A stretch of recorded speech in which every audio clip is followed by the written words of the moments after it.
He's angry about mortgages. It's Angry Mortgage. He's swearing. He's cursing loud. He's old. He's opinionated. And he's been doing this so damn long.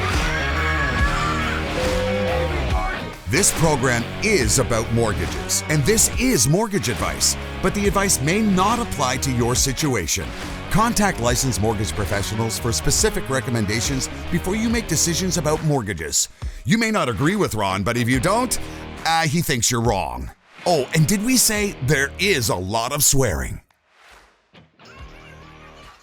We are back, and real pleasure to have Adam Chalmers, who is the Conservative member for Simcoe North. So what's the town? Is it Midland? What's the main town? So Midland is not the main town. It's one of the main towns, but Aurelia is the largest population center there. And so Midland, Penetanguishene, Tiny, Tays. It's the southern part of cottage country. Includes the north part of Lake Simcoe, Lake Couchiching, Ramera, and then, of course, Rama First Nation and Bosley First Nation. So for everybody who is in Alberta and Atlantic, because I'm not allowed to say Maritimes anymore. You're not allowed to say that. Like I'm 68, so I was like Maritimes for 55 years. And sure. All of a sudden it's who said you can't say that anymore? No, you can't say that anymore. Oh. Because Newfoundland is not theoretically part of the Maritimes. I see. Okay. So Maritimes plus Newfoundland. You got to say Atlantic, and then you catch everybody. Okay. And so and listen, I don't think we have too many listeners on The Rock, but The Rock's good people. Hey, The Rock's great. They just had a provincial election. They did. Changing government there. And listen, I mean, you could never be mad at people who are dedicated to being drunk on Saturday night. Okay, like you just can't. You know what? I've never been, but I'd love to experience it. It is what it is. And and a few people are frowning right now on The Rock, but in their hearts, they're nodding and saying, yeah, Bai's right. So it's a great place. It's the only province I've yet to get to, but I want to go. Yeah, everybody should go. Have you been? Yeah, everybody should go. Is that you kiss the fish there? Is that the? I didn't do that. Okay. I didn't get screeched in. Maybe that's why. Took a pass on that. Okay. But it's an interesting place because when Anthony Bourdain went there, I'm 99% sure he did. They went on a moose. They were looking for moose. Moose is prolific there, right? So if you like eating moose, really? if you like eating moose, that's the place to be. Okay. Wow. I don't mind moose actually. It's okay. How about you? You like game? It's not bad. Yeah, I like a little bit of it. Some people like you like it. You really, really like it, and they, So I go to a number of dinners. A lot of hunters up in my area, and they bring home some good game and share it, which is nice. Yeah, I love venison. Jeez. Yeah. Like the moose, I can take it or leave it, but venison, my God. And when I lived in Alberta, there's a lot of reindeer. Caribou, call it what you want. It's really reindeer in the north, and that's good eating too. Very good eating. Don't tell my kids you're eating the reindeer. I'm eating Rudolph, yeah. I'm eating Rudolph. It's a Christmas season. Adam, look at me. I'm eating everything for fuck's sakes. I'm absolutely eating everything. Nothing goes by. Sometimes when a squirrel runs across my lawn, I'm thinking, Not enough? So, yeah, I'm bad for that. But you were on the finance committee. Yes. And now you're on it. Actually, probably maybe the most important committee in Canada right now is, in Parliament right now, is the Trade Committee. Well, I think it happens to be an important committee. It is. It is. They all have their own places, but of course, with what's going on, trade has become in the spotlight. Normally, trade's mostly about trying to go and expand the relationships we have around the world, but now we're dealing with trying to repair the relationship with our best friend and ally and someone who we depend a lot on for economic success of the country. Yeah, it is. And you were in business before you were you were in business, and the traditional route of school board trustee, local council, mayor. You didn't go through any of that. You worked in Flaherty's office at one point. I did. I worked in Jim Flaherty's office when he was in the finance department when he was the minister. So I was very lucky to have him as a mentor. He was a great guy, great Canadian, and great guy. Wish he was still around. I wish I could ask him, what he thinks about everything going on. It's funny. It's a case where instead of having a fake background like some finance ministers have. Like Flaherty was literally a small business accountant at one point. He practiced law for like 20 years. And before, he worked in accountancy too. Before he was elected. And he will also tell you when he was in law school, he drove a cab. Which, I mean, you think about, and grew up in Lachine area in Montreal, went to school there and played hockey on a scholarship to Princeton. I mean, most of the stuff he achieved because he worked very hard to get it. Yeah, and just a tremendous grounded, the reality of everyday Canadians' lives. Which is. No, I was very lucky to consider him a mentor, and then even his wife as well after that, and she had her own very independent, successful career as a politician in the province, and wish I had supported them for leader multiple times when they ran, but didn't work out. Yeah, she was incredible.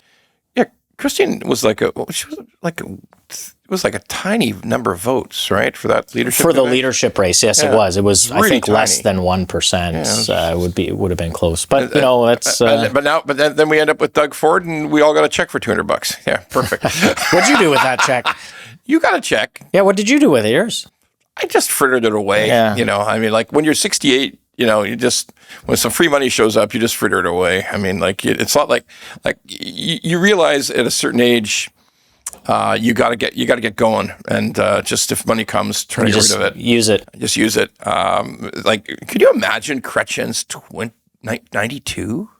Chrétien's 92, and he seems like he's sharp as a tack. Okay? Oh, I ran into him. He was actually in the House of Commons a few weeks ago. Stood up. Was roundly applauded by, physically showing a little bit of age, but his mind is a little incredible. Frail, he's sharp. Oh, he is yeah. So sharp, and so, just an impressive person. Yeah, if I'm half as with it, I'm never going to get to 92, but if you could get to 92 and be half as sharp as Chrétien, you can argue the politics all you want, you could argue what he did all you want, but just being sharp as can be at 92. And you can't forget that Shawinigan handshake. I am in favor of politicians choking people for sure. I mean, not to kill them, don't kill them, but if somebody's threatening you, there's something impressive about just bypassing your just taking it in your own hands and just do it yourself. Yeah. Just choke the guy out yourself. Well, I've been lucky; I haven't been faced with that yet. So, well, listen. I mean, it's if I do, I'll just say Ron said it was. Ron said it was good. It's funny. I know people who who are like associated with his Montreal family because he's got a lot of family connections in Montreal.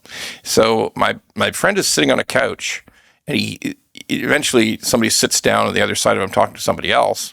And of course, my friend recognizes the voice immediately. Okay. And eventually my friend starts to edge around and look at him. And then Chrétien looks at him and he just puts out his hand and says, "Hey, I'm Jean."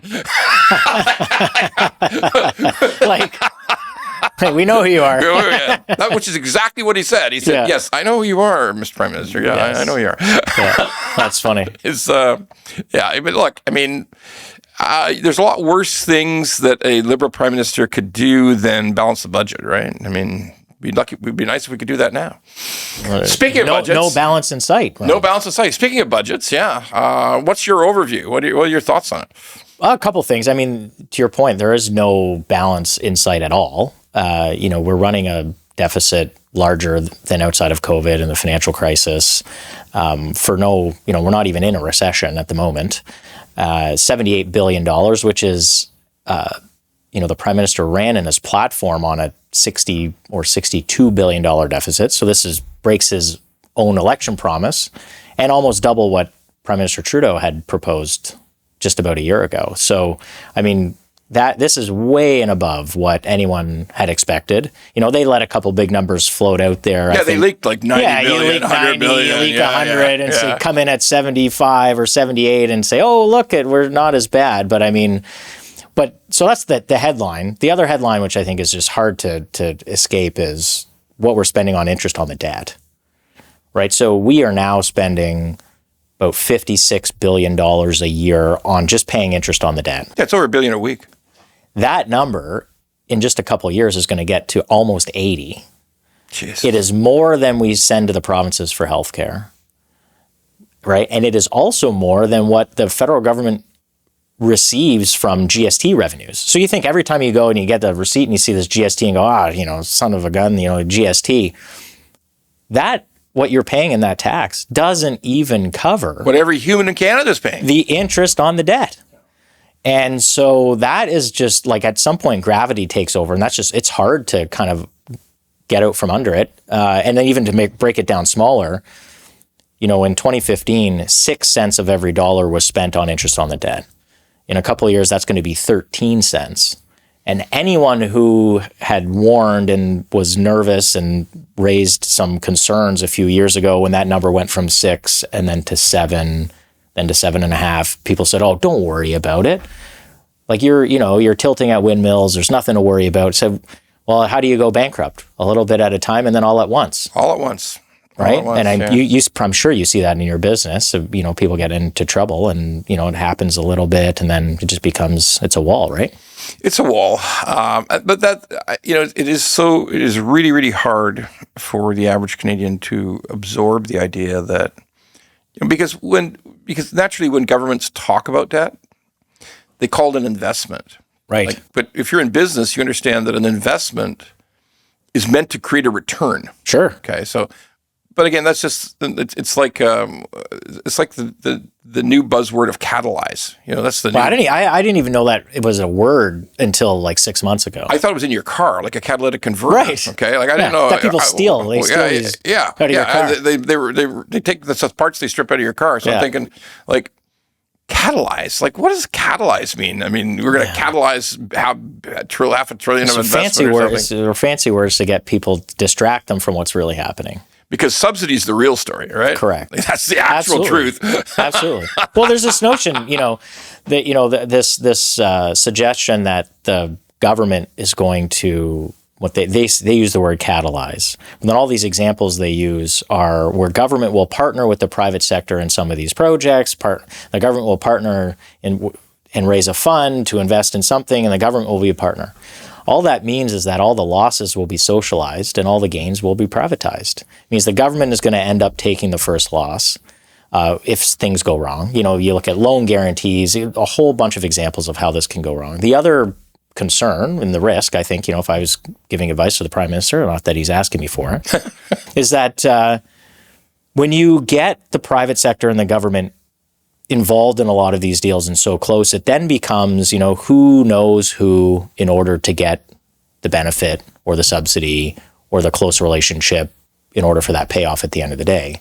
So I think that what we call in Ottawa the crony capitalism is a real risk of what's potentially going to happen in terms of how this government's going to get the money out the door, who are they going to partner with, well, how do you become the government partner, how do you get on the major projects list? How do you get on the major projects list? Nobody really knows. In theory, it's some discussion with provinces and some discussions with private sector proponents, but is it because you know the right person, or, I was told or had read on Twitter, or X, I guess, as we're supposed to call it, most of these projects that are now being announced will only work if there's large government subsidy, that they're not just private sector viable. So I'm not really sure that's what the crazy part is going to drive the most amount of value. But because the wild part about, and by the way, I love the idea of new mines. I love the idea of extraction. I love it. I literally worship on the ground of extracting wealth for Canadians, because as you and I know, and unfortunately a lot of people don't know, particularly oil and gas, when you sell oil, Canadian oil, offshore, there's a shit ton of tax associated with that comes into the coffers of the treasury. How do you think we've paid for, the social services that we have in the country over We're centuries? a petrostate to that extent. That's we're not good at it, but that's this again. Well, we're not as good as we used to be. Much less good as we used to be. I use this example. I like sometimes it's hard to not fight the last battle, but just as a framing. Justin Trudeau wins in 2015. He goes to Davos 2016, early 2016. It's usually in February. He's got a famous quote. First big international speech. I want the world to know Canadians for their resourcefulness and not the resources. And there then starts a decade of leave it in the ground. A decade of leave the oil in the ground, cap the gas wells. Yeah. Don't open a mine. I mean, on and on and on and on. Now, the good news is the resources can't just pick up and leave. So we have them still. The oil's still there. We have to figure out how we're going to get them, how we're going to do it in a responsible way with the right stakeholders and make sure that everybody can benefit from it. And I think if we do that, we've got a great story to tell. We do have a great story to tell. And unfortunately, that decade of ignoring resources, it applies on many levels. Like whenever I hear about the Ring of Fire in Ontario, I realize that the highway that was promised 14 years ago, they haven't even got a bulldozer out there yet. I mean, it's the infinite delay that we go through. But, getting back to government and working with private business or subsidizing private enterprise, we just went through this unbelievable debacle of the EV batteries. Geez. No, and nobody wants to say one goddamn word about it in Ottawa, about that disintegration of money. Okay, what did we light on fire? I don't think we lit the whole amount on fire, but I think we lit at least $6 or $8 billion on fire. It's big money. Now, I'll say two things. One, I think provincial governments will end up potentially being on the hook for even more. Good God. Being in Quebec and Ontario. One good thing that some of these subsidies at the federal level some of them were production subsidies. Not all of them, but some of them were production subsidies in that the subsidy only was received by the company once the battery is produced. Sure, that's why I knew we didn't lose $50 billion. No, we didn't lose it all. Yeah. Now there's a whole other pot of money in this, what they're calling the SIF program, which is a strategic investment fund. All of that money's gone. Yeah, it's like that on fire. Yeah. And to subsidize batteries to get material, where were we going to get the materials for those batteries?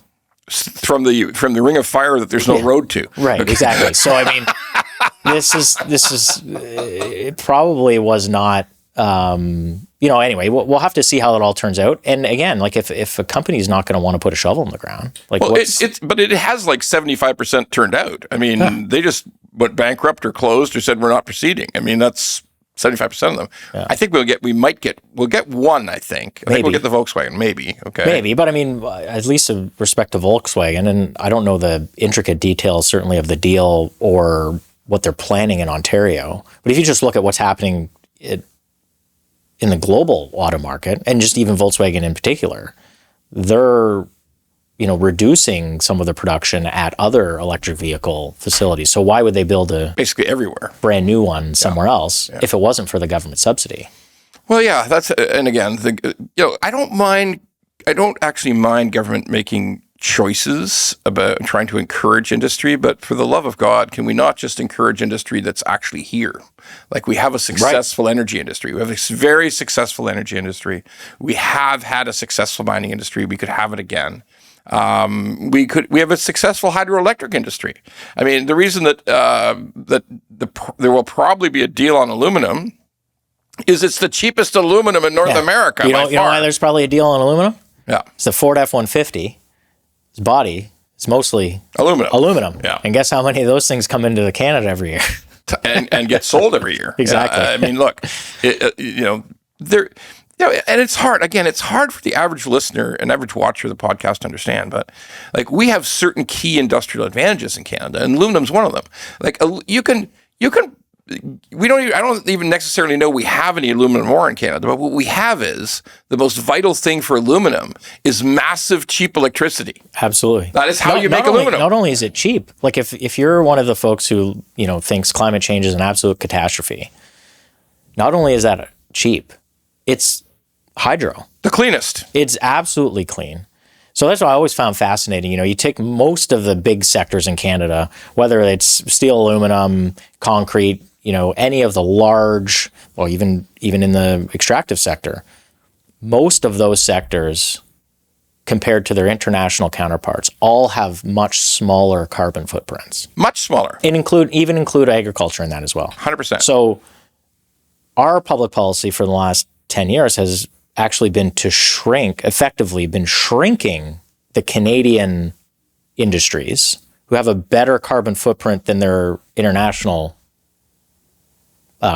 partners. Yeah, we're still shipping BC coal to China. So what's the net effect of emissions in the country? So if we shut down a steel plant in Canada or an aluminum plant in Canada, and we just bring that stuff in from another jurisdiction, let's just say China, we're actually on a net basis increasing emissions because our steel and aluminum was actually lower emitting. Sure. So it doesn't make any sense. Doesn't make any sense. If you look at, again, just run back to the hydroelectric aluminum industry in Quebec, which has been phenomenally successful. It's a quiet story because it's been there for 60 years. But it is phenomenally successful. As you said, low carbon footprint compared with other aluminum manufacturers in the world, and pure the cleanest energy that you could ever have. And we don't say, well, why don't we build some more? Why don't we build some more hydro in Quebec? We should say, how do we get that plant to make more?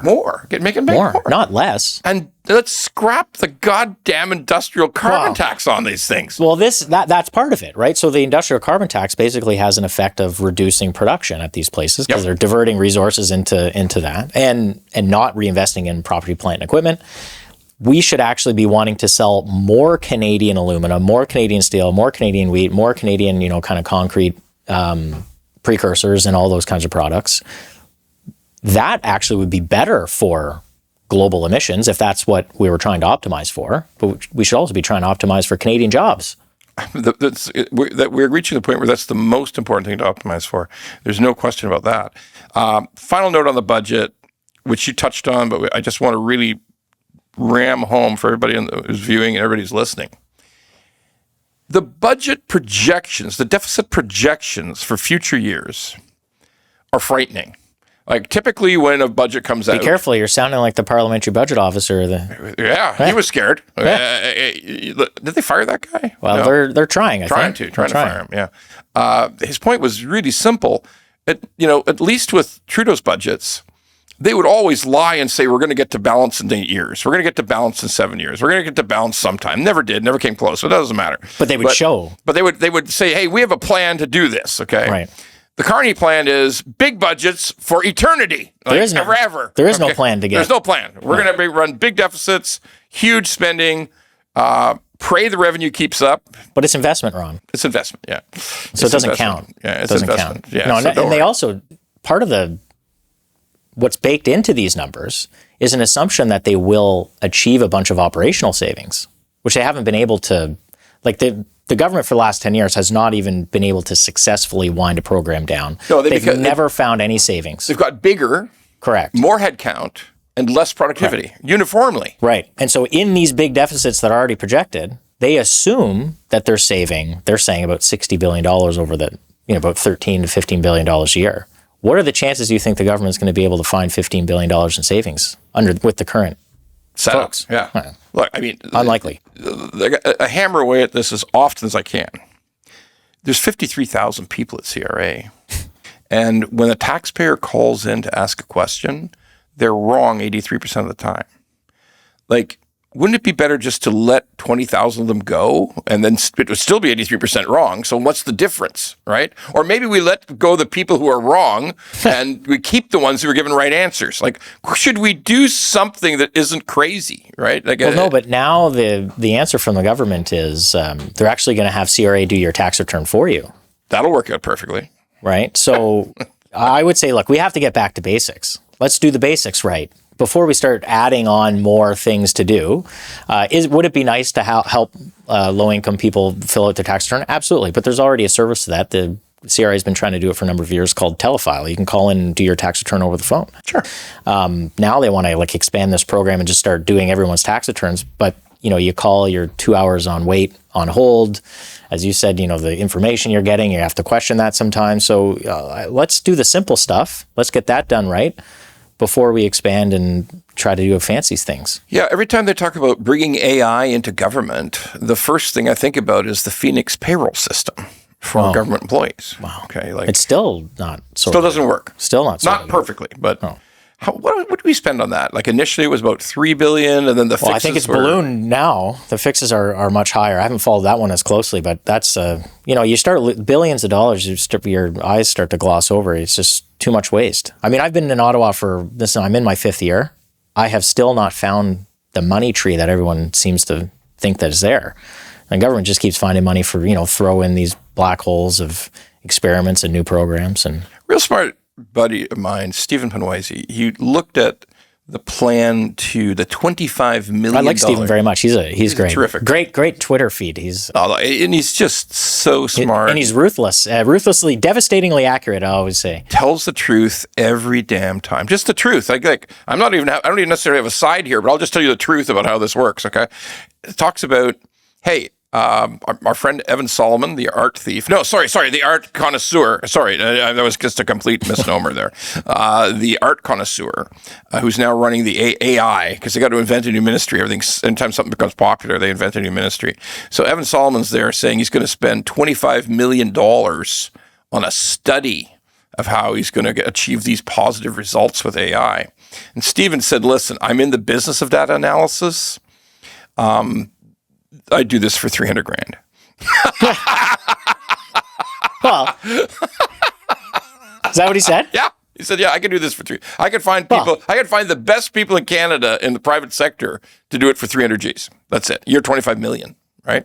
I'll get you a better result for $300,000. A more accurate, more intelligent, more sophisticated result of your analysis of AI future in Canada. I get that for 300 Gs. No problem. Hired.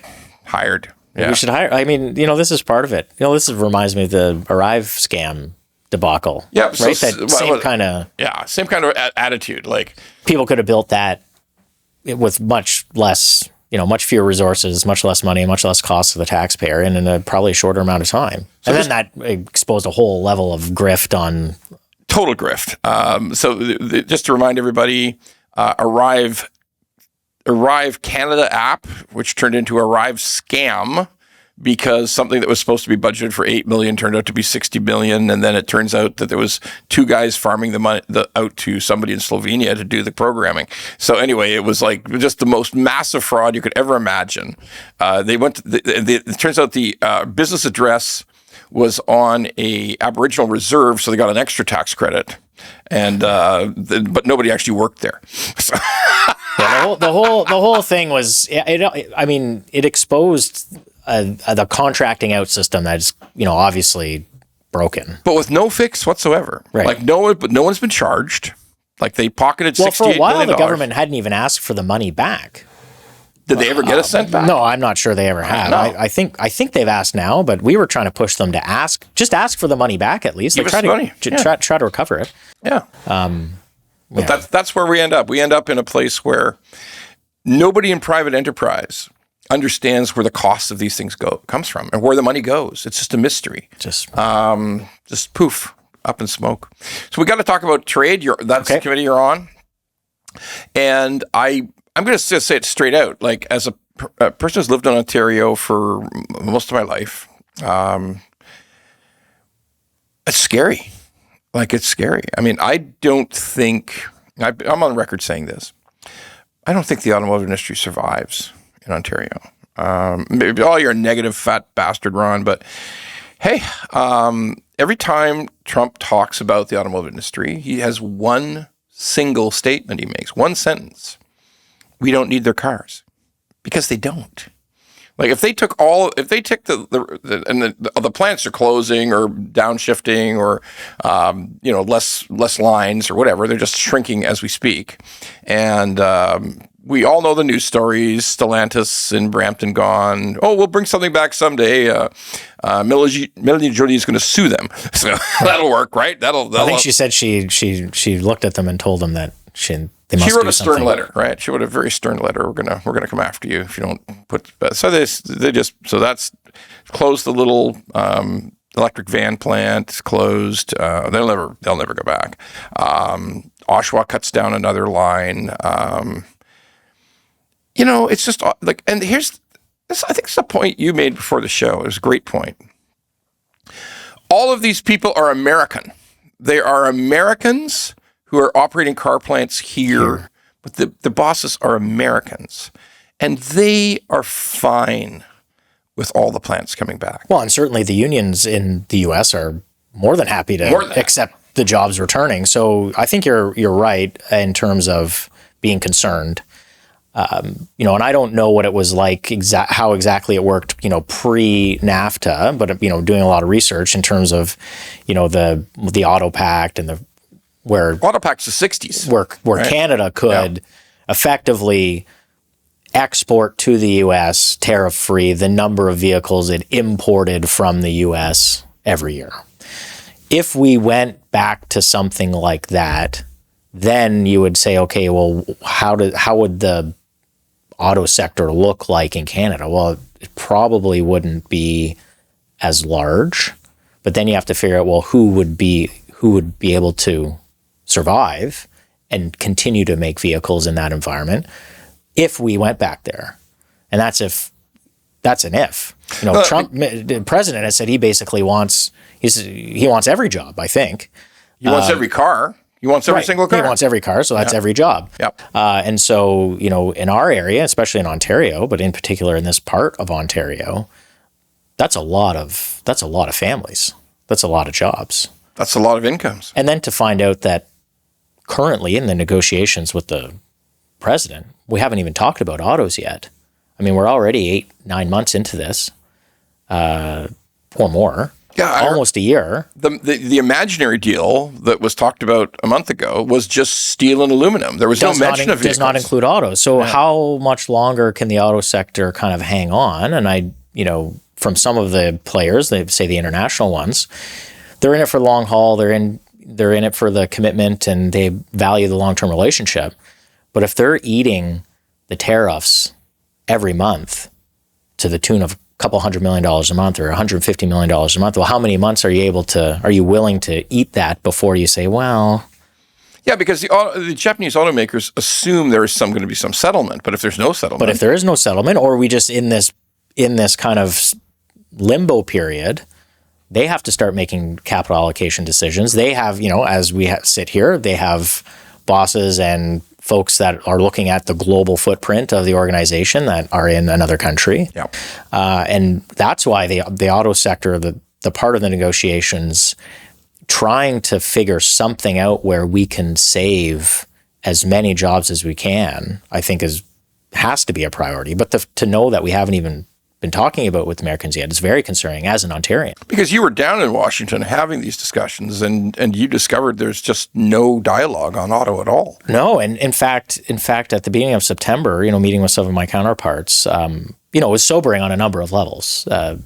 Canada does not appear in the newspapers down there. Nope. We're not really on the radar. And as you can imagine, there's the largest superpower in the world, economic and military superpower in the world. Like, they have a lot of things going on, a lot of things happening every day. Like, Canada just doesn't kind of break through and punch through the normal discourse. So there's no incentive on their part to get a deal. And then more recently, to understand that the initial deal seemed to be just on steel, aluminum, and maybe a little bit on energy. We don't really know, because the government's been incredibly non-transparent about what's happening. The fact that autos just aren't on the table yet just signals that you're months before having any kind of path to some negotiated solution. So I have no idea where this is going to go. All this to say, from a transparency perspective, if there's a deal on the table that the Americans have offered that the Prime Minister does not want or thinks is a bad deal, now that we're 11 months into this, we should probably have a little bit more of an understanding about what the options are and what we're turning down or what we think we can get, because people need a little bit of hope or light at the end of the tunnel to say, look, here's what we think we're going to be able to achieve. But the government's been incredibly non-transparent. And even industry has said, this negotiation compared to previous negotiations, they really have no line of sight into what's going on. And the truly horrible prospect that starting in January, I think end of January of 2026, the United States can announce their disinterest in CUSMA, that they can walk from the treaty in a 6-month period. They could, and I don't believe that's even a congressional oversight. I think that is an executive part of the treaty, is that, hey, no, we don't want to go ahead anymore. Like everybody wants to argue with me online and say, you're stupid, it goes to 2036. No, I'm absolutely sure they have an out clause next year, or they wouldn't talk about it. They have the ability to signal they do want to withdraw. I tend to be a bit more optimistic than you on. Okay. I think at the end of the day, I think there will be some free trade and movement of goods. There will be something. We would obviously like to have NAFTA be maintained in some large degree. Obviously, there'll be a negotiation that likely starts, as you say, in January, but probably more as you get closer to June, I think, of where you really get into most of those issues. There's a time limit, yeah. But I think the challenge for Canada tends to be a couple things. One, so you have these IEEPA tariffs and the 232 tariffs on, the steel and aluminum and autos. You have all of those issues, plus then you have NAFTA negotiations. But if Canada is forced to make concessions all along the way for each little thing, we will end up being in a difficult position versus, okay, Americans, you've got some issues, we've got some issues, we know we're renegotiating NAFTA, let's put them all on the table. Let's deal with them at one table and solve it. Because if we end up needing to make some concessions in order to get rid of these, lumber and steel and auto, or steel, auto, and aluminum tariffs, then the Americans are going to say, well, thanks very much. Now we're going to open up NAFTA and you're going to have to make a bunch of other concessions. It might be better, and there's been some experts who suggest that it might be better for Canada in the long run to commingle these negotiations so that you can make, everyone can make some compromises and some concessions, but you have a deal that satisfies everything instead of taking a little nick along the way. Yeah, the endless negotiation.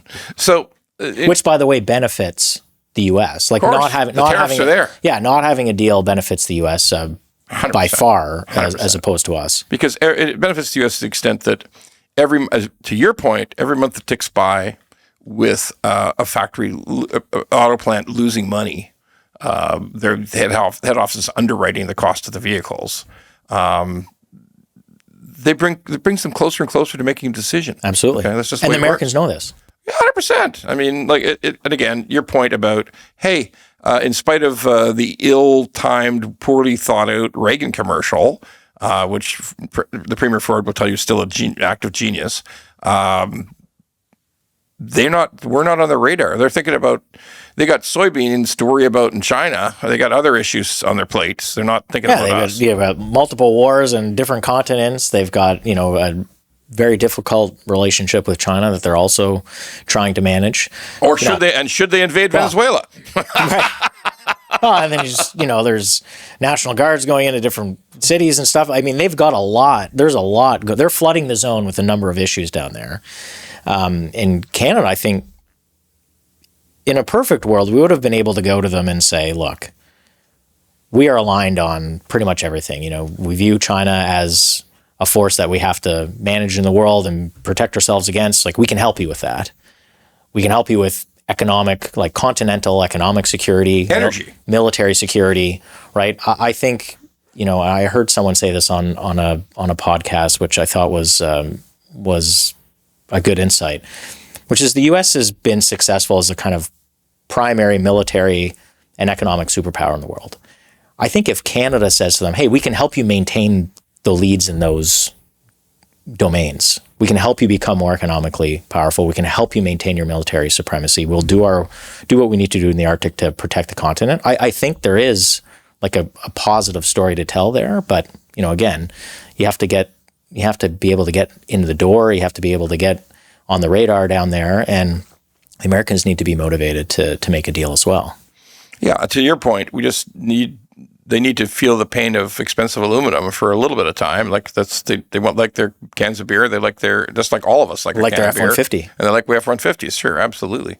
Another tough issue for trade is it affects other provinces too, which is both in Quebec and in British Columbia. I mean, this lumber thing just never goes away. It just gets worse and worse endlessly. No, and doesn't look like there's any. There was always a big tariff, and now there's a bigger tariff. It's bigger. I mean, it essentially says we don't want your lumber ever is the essence of the argument, I guess. Well, the last number of years have been devastating for the industry. There's no way to sugarcoat that. If you remember, back in 2006, after the election, when Prime Minister Harper won, there were then Trade Minister under Prime Minister Martin, David Emerson, he actually crossed the floor in order to finish negotiations on the trade deal on lumber with the Americans, which he was successful at. And that was why Harper was able to deliver. That was a priority immediately following the election. There were negotiations underway. We were able to finish them, got a deal with lumber for that period of time. For the last 10 years, it's been very difficult.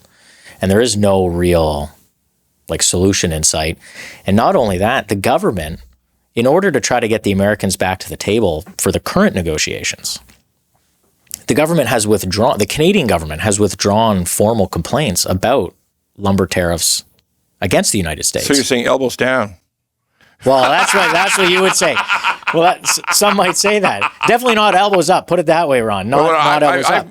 Look, you campaign. Look, I moved on to ankles up. Yeah. Okay, I've made the full move over here. You campaign on one thing, and this is where I actually think, to the extent that Prime Minister Carney has, sure, he's in a honeymoon, and people want to give him some rope and some chance to prove himself.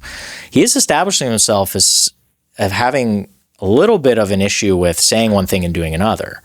During the campaign, he talked about elbows up, and obviously I think he could pretty clearly state his assurance he would make a deal. For sure. Yeah. Campaign on elbows up, elbows are down. I'm going to be able to get a deal. That's why you're going to vote for me. There's no deal. There is no deal. He says China is the biggest security threat to Canada that exists. Just 2 weeks ago, he's over there saying that we love you, China. Right. So I think there's a little bit of issue there. I think the Globe and Mail said there's a deficit of credibility. A little bit. And so, that might be fine in his early days of government in terms of the public, but eventually people are going to realize that, well, he can't always trust him on what he says. We have to wait to what he does. Let's see what he does. So obviously, don't judge a government on what it says. You have to judge it on what because the budget didn't balance itself. It didn't? It did not. No, it's funny on that to that exact point on the housing file. Thinking about housing, one of my favorite elements of pure fuckery is build. You waited 40 minutes before you got one of those in this episode. But I have to. It's in my contract. I have to do it. It's to the cursing guild. I got a royalty arrangement. Pay royalty. So the fuckery of Build Canada Homes. So that was another campaign promise, how it's going to reduce the cost of homes for Canadians.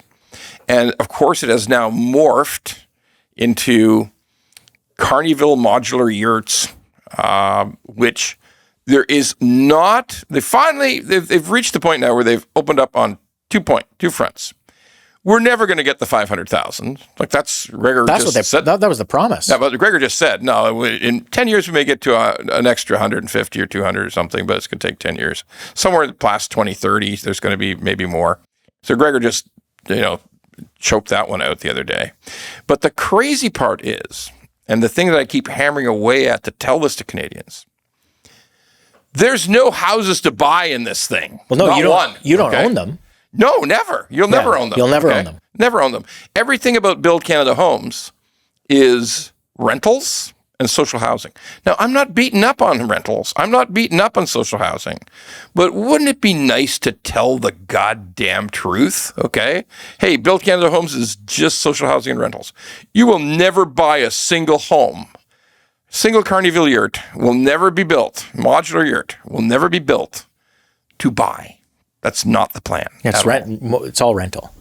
It's all. I mean, look, and social housing, right. big chunks of social housing. Sure. Okay? I consider myself, as many of my colleagues do, I'm an all of the above conservative. You need all different kinds of housing, but it seems, I'm talking about all different sizes, all different shapes, all different, different locations. You need it all, but they seem to be very, very obsessively focused on this one part of the market, which isn't to say that it doesn't need any support or addressing at all, but I think it's coming at the exclusion of other great needs. I don't know. We have a lot of empty condos in the city of Toronto now. I mean, what could we do with those? Well, they're going to stay empty for a little bit longer. But I think to me, the reality should be that a government should at least try to tell the truth a bit. Just tell a bit of the truth. And it would be great to say to Canadians, hey, we've got a fundamentally different idea. Now, you've got CMHC over here, designed for homeowners, but that's it. We're not going to make any policies to allow people to buy homes anymore. Like, we'll leave CMHC in existence, and that's our program. And we have first-time home buyers fund, fine. But don't look to the government anymore in the future for assistance in home buying. We're not on the buying plan anymore. We're in the rentals and social housing plan. Just that truthfulness would be great, okay? But we don't get it. We get the sort of, from the Prime Minister, we get the commingling of, I don't know, something about we'll make the costs lower so you can do more with it or some shit that he says. But the truth is prices have come down in many parts of Canada. And nobody's responsible for it except the marketplace. There was overbuilding, there was ridiculously low interest rates. Bank of Canada kept interest rates too low for too long. Then, of course, they promised everybody that they would be low forever. They would say low for long, but we could beat that up for a long time. But the reality is, for young people in Canada, it's a very difficult proposal to get people to buy homes. It's very hard for young people without parental help. Wow, there's some incredible statistics in Ontario about, especially if you go by, say, GTA, like the number of first-time home purchasers who have support from basically another family member, which would be your parents or grandparents or something. It's like it's a huge number. Range. It's a big number. Yeah, you would know. Yeah. Like that's tough. And maybe the Prime Minister was trying to get at this when he did that university lecture or that talk to university students where he said, you're trying to manage their expectations. You have to make some sacrifices. I don't think young people want to make a sacrifice and say, well, I'm going to accept the fact that home ownership is now no longer a reality. And the Bank of Canada Governor Tiff Macklin's discussion of without a trade agreement, we must assume that the standard of living will go down for Canadians. We'll have a lower standard of living.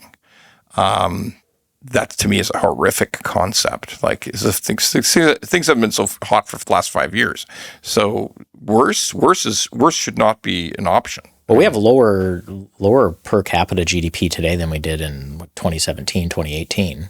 In fact, the federal budget itself, on page 53 of the federal budget, middle of the page, it says, had GDP per capita growth in Canada matched that of the U.S. from 2017 or maybe 2019 to 2023, a family, dual income family, would be $11,000 richer each year. But they weren't, and they aren't. And they're not, because we didn't keep pace and we ignored all the warning signs and we grew population, unsustainably for a number of years. And this is the result. And now, like the consequences, we're telling young people that you have to make sacrifices. I just don't think that is the, winning, hopeful message that we should be leaving with young people. We should build a country of entrepreneurs that want to strive, that want to achieve, that want to be able to own a home, that want to be able to save money to, maybe they want to go on a trip. But the fact that, we're trying to tell people that they need to now manage their expectations. My parents were lucky. They had I was lucky. Yeah. My parents were lucky. They had more opportunities and better economic outcomes than their parents. I was very lucky. I would consider myself to have had wonderful opportunities, probably more so than my parents in terms of like education and even, getting into the housing market as an example. Now we're going to tell the next generation, hey, we made a lot of progress, but now things are going to get worse for you because, the folks that are older than you have basically made a mess of it. And Carney had a cute line for that. He said, nostalgia is not a strategy. So the first. I thought that was the first bit of genuine clever comms that any of us people had come up with. Nostalgia is not a strategy. Elbows Up was pretty clever. It was pretty clever. It was pretty, but I think Mike Myers did that. Right. But anyway, I think they borrowed that. But nostalgia is not a strategy. It's both clever because you could say, "Hey, the world's changed. We have to deal with it." But it's also horrible because it says to every young person in Canada, "Hey, yeah, your parents had it much better, and you're in fucking trouble." But nostalgia is not a strategy. Right. You just got to live with it, baby. You got to live with it. But it's not because of the consequences of the young person, the choices that they've made. It's the choices that society has made, choices that government has made that is controlled by, a bunch of individuals who are much older. I will say, on a positive note about young people, the Conservative caucus today, before the last election, we had about 45 people who were born in like 1979 or later. Mm-hmm. That number now is even higher today. A large number of caucus members who are under 40, and even a greater number that are now, let's just call it between, or just say under 50, under 45, which is kind of like a change for our party in terms of speaking to young people, which I think we've done a better job of in the last couple of years. And I think Pierre's done a great job of talking to them about the issues they care about, it's whether it's housing or cost of living. I think that's the way to speak to Canadians. You got to give the young people hope. You can't tell them that it's over. Might as well pack up and move on. That's why some of them want to leave. Nostalgia is not a strategy. Right. I mean, you might be wanting for those good old days that your parents and your grandparents had, but forget it, people. Yeah. Forget it, young people. You're gonna rent a house and you're gonna make less money. I'd rather tell them, you know what? It might be difficult, but it's achievable. Of course, it's achievable. I mean, we're so lucky in Canada. And if you work hard. Yeah, we're not quite at the same stage as the Saudis, where you could put a pipe over your shoulder, go out in the desert, stick it in the ground, and some oil would come out. Right. We're not quite as lucky as that, but we have tons of resources. We have tons of, we have some of the best agriculture. Our farmers in Canada are some of the finest agricultural people in the world. Okay, efficient, effective. Set aside the craziness of the managed dairy farm, the dairy organizations like those guys in Quebec who effectively run two governments. But I have to say, I support supply management, Ron. Good. But at the end of the day, we have so much here, and we've let it. We've frittered it away. I mean, you can't have a mine without tailings, right? It's impossible. If you go to Britain and you go to Wales, you see that they've actually got the huge slag heaps from the coal mines, and it's like a cultural event. They got a sign on it. This slag heap led to us ruling the world. Right. Britain ruled the world for a period of time. So look at it. You may not like it, but it's what it is. Okay. Yeah, I think we are blessed. I think we are blessed to not just live in a country that has a lot of the resources, but we have, a stable political system, a judiciary that, while I disagree with a lot of their decisions from time to time, we've got the rule of law. We have, young people should want to stay here, to build a business here, to grow here, to raise a family here, and to invest here. That is the hope you have to leave them with. You can't tell them that, hey, nostalgia is not a strategy, and get used to this. Yeah, get used to renting, get used to not being happy, get used to, this is not the message I think you want to leave young people with. It's the completely wrong message. I mean, let's hit the pause button on all the climate change initiatives. Just give it 5 years. To your point, we already do a great job compared with many others. Just hit the pause button, remove the industrial carbon tax, push pipelines out to the northern coast of British Columbia. You have the power to ignore Dave Eby if you wish, okay? Because a lot of people don't realize, but interprovincial trade is a federal jurisdiction. That's it. So push the pipelines out, dig the mines, put the goddamn highway up to the Ring of Fire, and let's export some stuff. Let's refine stuff. Let's push an east-west pipeline to bypass the one that runs under Michigan, right? And let's refine our own stuff. Well, okay? That's part of the issue too, right? With the discussion with the Americans, a lot of the natural gas that's used in Ontario, if not all of it, actually goes from Canada down into the U.S. and then back up to us. Yeah. So this notion that we could just call shut off shots. Yeah, we can't call our own shots. Okay. We don't have the capacity or the ability to be self-sustaining on that front. So yeah, now you got crazy people in British Columbia who don't understand that for part of the year, the British Columbians import coal-fired electricity from the United States. Because it turns out that when they decided, they've got 2,000 gas wells. But by the way, the purest natural gas in the world. I know everybody likes to say, well, that's a lie, Ron. All natural gas produces carbon. So what? This is the purest, okay?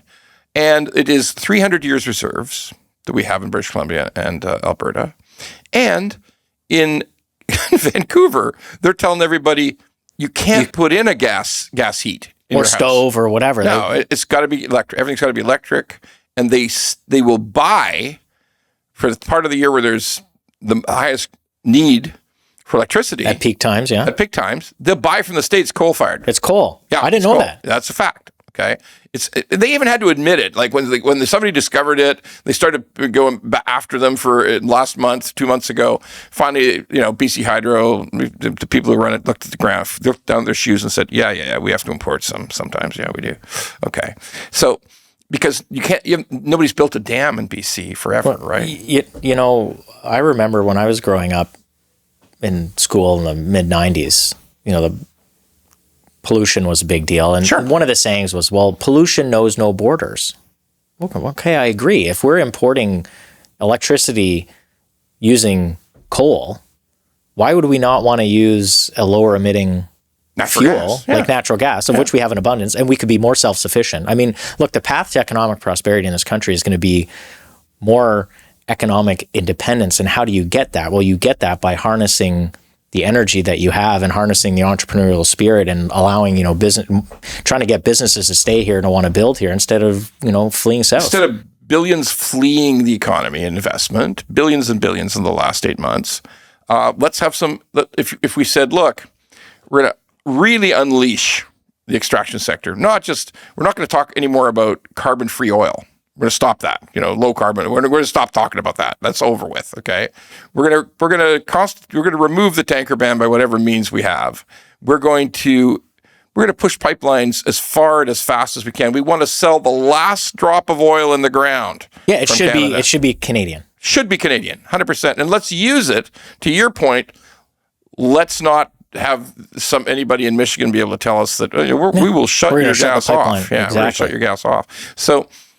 Yes, that kind of independence, and sell it. I mean, the Chinese are actually happy to buy our oil. They are very happy to buy our oil. Okay, they've said it.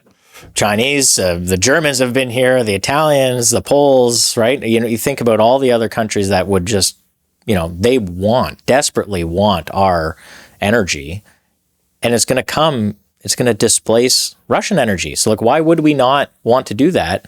From just a geopolitical level, even if the carbon footprint was the same, and it's not, our energy is cleaner and better and more sustainable, we get to displace a geopolitical rival, like economic money machine. Why would you not want? And again, most Canadians don't realize this, but in the province of Quebec and in Atlantic Canada, they use Saudi oil.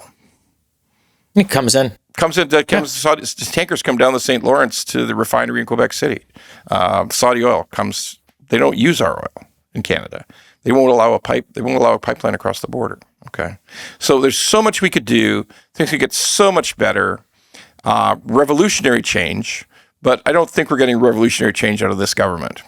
No, look, I also think it's also more than just a resource play for us. I mean, if you think about, Canadians have a fairly long-standing history of being entrepreneurial just generally, right? You think of some of the great inventions. You think of how we did the telephone, and there's lots of things that Canadians have been involved with. Insulin. There's a ton of excellent examples of Canadian ingenuity. Smartphones, exactly. Yeah. Well, perfect. Much more recent example. We need to create an environment where young people want to stay and they feel like they have an opportunity. And it includes things, you just take the capital gains. The last government wanted to increase capital gains. Why don't we encourage people, whether they're businesses or individuals, if you have a capital gain, but you reinvest that money in a Canadian business. Into another business. Or in Canada. You can defer that gain. Like that should be, we should be wanting to create the opportunities and the environment where money wants to stay here, not flee. And grow. Exactly. And the data is showing, just the opposite is happening, right? Money is leaving, money's fleeing, people and money are leaving because young people are leaving. Yeah, sure they are. Absolutely. Absolutely. And that should be something we're very concerned about. The government should be ashamed, to be honest with you. That's my position. Adam, thank you. It's been a great. Mr. Butler, I got to say, this is a pretty amazing moment. You're wonderful. I always say, not many good things happen from Twitter, but that's where you and I met. That's where we met. Yes, that's absolutely right. And you were kind enough to invite me to the finance committee. I'm grateful. And I'm grateful for that. So thank you so much. Thank you. And we're out. If you like the pod, well, don't just sit there. Go to YouTube, Apple, Spotify, and all the other ones and like the pod. And don't forget to subscribe so we can keep being angry at mortgages and swearing about mortgages. Angry Mortgage could use your support.